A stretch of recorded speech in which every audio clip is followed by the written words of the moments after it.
دوسری اور تیسری آیت جو ہے سورہ الانفال کی، اس میں مومنین کی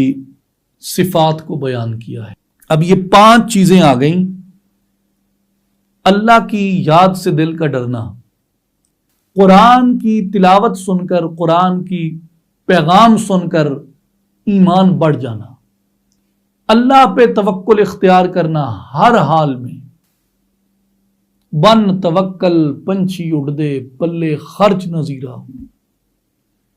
مولا خرچ پچاوے باہو جو پتھر وچ کیڑا ہو، اللہ پہ ہر حال میں توکل اختیار کرنا۔ اور چوتھا امر نماز قائم کرنا، اور 5واں امر جو ہے وہ راہ للہ میں خرچ کرنا۔ جو مسلمان ہیں ان میں یہ 5 صفات جمع ہیں، جس مسلمان میں، اس کے لیے فرمایا اولئک هم